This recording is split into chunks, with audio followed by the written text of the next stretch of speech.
What is up, Turtle Wow community? We got a new video today. We dropping in today. It's basically me covering something that recently got shared with me. Someone shared with me a class breakdown and ranking of basically what somebody took and broke down for every spec how they're performing post class changes too. But something interesting I noticed in that was it only took the top DPSs in Nax for every spec, which, while yes, it creates like this perfect scenario where these people are full consuming, popping flasks, like try harding, pumping just to pump, it sets like this standard, like, okay, this is where I should be if I'm doing this. But what about the people that aren't consuming? What about the players that are in Molten Core? What about those players? So, like, people aren't just rating Nax. We needed a breakdown of something that would give an average amongst all the players on the server, or all the logs on the server, I should say. And so what I did was I did something a little bit more meticulous. I went through every raid tier, tier 1, tier 2, tier 2.5, tier 3, and I took the top 100 and, if possible, the top or the bottom 100 DPS, averaged them out for every raid tier, and then joined them together so we can see how overall every class is performing in every raid tier. So you have a general idea of what you can look to be doing and where you should be as an average baseline. And I think that's a better way to do it because it doesn't create this disillusion amongst players once they're playing the class to get to 60. Oh God, I'm not doing this damage. Why not? I can't afford to be copying consumes. So it just kind of reduces the expectation and the toxicity amongst the guilds on the server about what to expect when you start raiding. So let's go get into it and let's just break that down real quick. So jumping into it, right here we got the chart where we took the top 100 and the bottom 100 DPSs, like I said, from every raid, and then we averaged those out. And then we took the averages from all of those 40, and then we used that to get the high end and the low end DPS figures. And while doing that, I did notice at the bottom end, like the dev said, you know, we're in line with each other. They said all the DPSs were in line with each other. I didn't think they meant like the low end damage was, because if we look at the high end damage, we still see the usual suspects at the top. We got warriors, we have our mages, and surprisingly hunters now. But it's still kind of relatively the same, with the exception of like warlock getting knocked down a little bit. And yeah, obviously some classes aren't just pure damage classes. They bring, utilities such as paladins, blessings, shamans, buffs. I guess druids do something. I'm not really sure. But yeah. The other problem I ran into was that some of the classes just didn't have enough people playing them, or there just weren't enough logs. So we had to do some number crunching and some ChatGPT magic to just get it done. But yeah, in front of you here, you can kind of see the visual with the numbers. But in case you're an actual visual learner, I made a graph and I'm going to put it up on the screen right now. And here you can actually see side by side how all the classes are doing with pictures, if you're that kind of person. And with that, we can actually use that to kind of make a general tier list to see what classes players want to play when they come in, like warrior, obviously if you want to do big damage or whatever, but we can kind of put them in a sort of place where if people care about that sort of thing, they can base their decision on what class to play on that tier list. So we can jump right into that here. So when making this tier list, I'm going to try to remain as unbiased as possible, but just due to the nature of some of these classes and the fact that I've played them and just have opinions on them, some of these rankings might be a little bit biased towards my personal opinion, but I'll do my best to keep it as neutral as possible.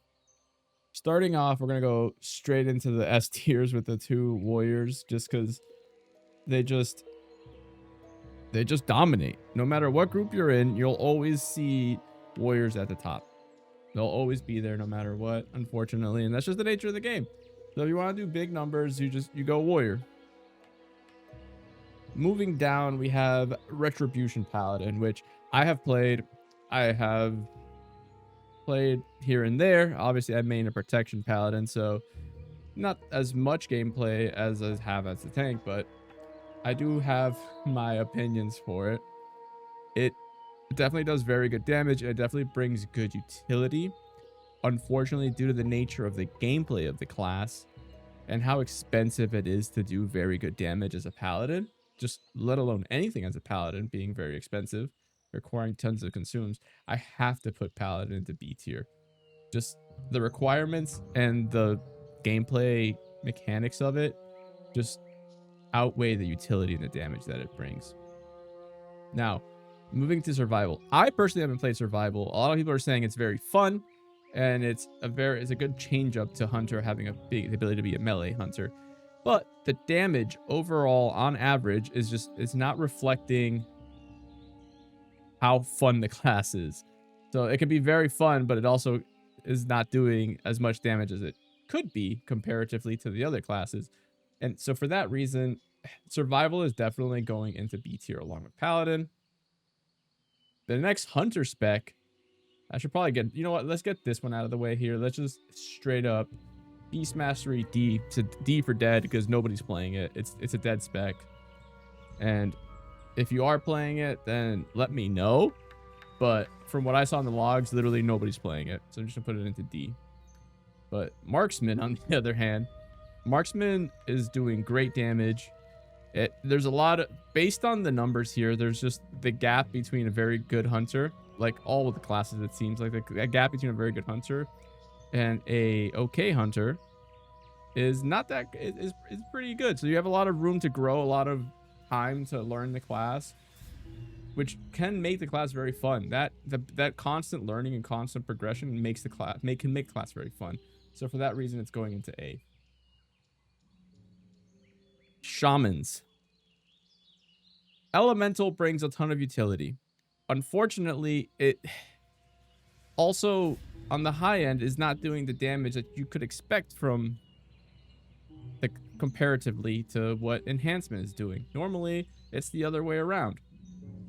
But it does bring a ton of utility. So it raises the question, does the utility it brings balance out with the damage that it does? And personally, I think Elemental does balance out pretty well. So I have to put it into A tier. Same with Enhancement. Enhancement does tons of damage, brings tons of utility, very fun, very engaging class, constantly pressing something, and it's just going to go into A tier as well. Assassination Rogue, the damage, the fact that it doesn't bring much utility, the fact that it doesn't do a lot, just as the name implies, it's ass, it's going into C. Combat, on the other hand, different story. Tons of damage, very fun. I've been playing it on an alt, leveling it, having a great time with it. Classic WoW definitely is an experience made for rogues, specifically combat rogues. So we are going to put combat rogue on S tier just based on damage alone, along with, you know, the warrior. So subtlety.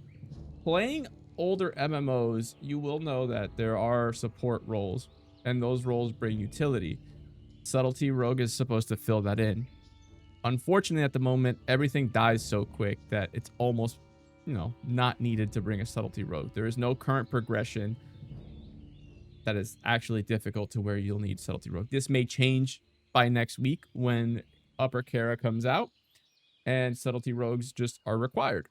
But for right now, in terms of damage and utility, they're going to be joining Assassination in C tier.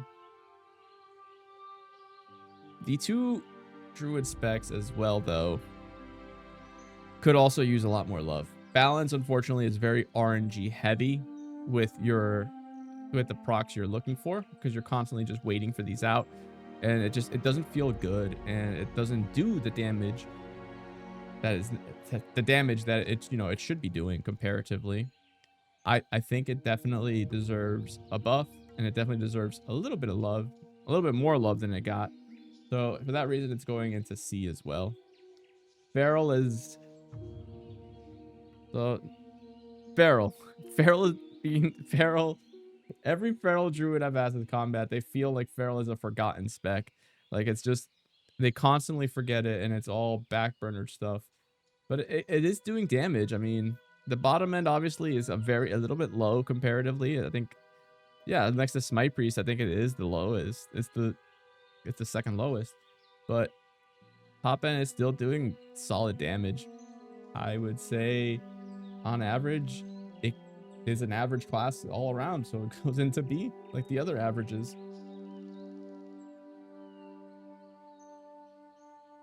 Affliction Warlock. Affliction and Warlock in general, just they got destroyed with class changes too. And a lot of people just aren't happy with Warlock, and the Warlock changes definitely are hurting the Warlock community in general right now. And I have yet to see any hope of any change soon. And for that reason, I have to place Affliction into C tier.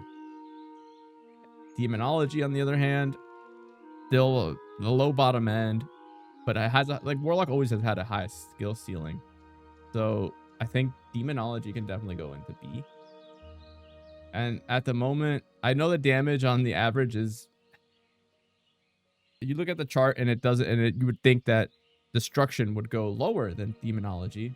But from what I've seen, Destruction actually has been doing more damage in Demonology. And for that reason, it has to go into A tier. The two priest specs here, these are interesting because in Classic, no one ever played any of these because of the buff limits and Smite Priest just being a one-off like meme spec. But thanks to the changes that Turtle Wall made, Smite Priest and Shadow Priest are definitely playable. But based on the numbers, on pure numbers and pure stats, they are definitely average classes that are just gonna have to be put into average. Like maybe Shadow Priest can go into B because it has utility, so we'll do that. But this priest, Smite Priest, I don't want to call him this, don't be disrespectful now. Smite Priest definitely is going into C. And lastly, the class that I have had the most fun playing, and I leveled it up during the Altaholic challenge, was Mage.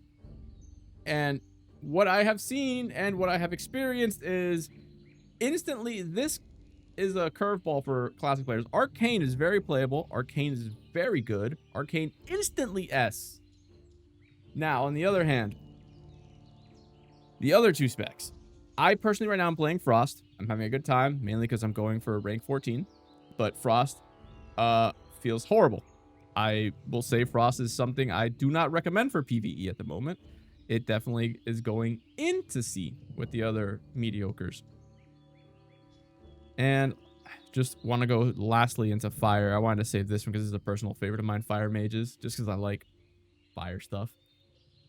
Fire, from what I saw on the top end, is doing incredible damage from a select few players, but it still definitely could use some more attention.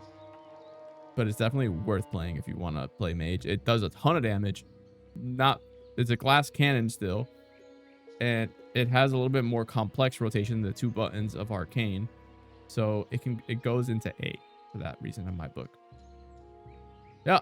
And so there you have it. This is my tier list here of the current position and specs of Turtle WoW and where I think classes currently stand. Obviously, this is my opinion. People will probably comment terrible things. People will comment great things. But in general, if you're looking for a class to play, I say pick whatever one you want. But if you need to know how they're doing, this is how I've seen them, and this is how I see that they're doing.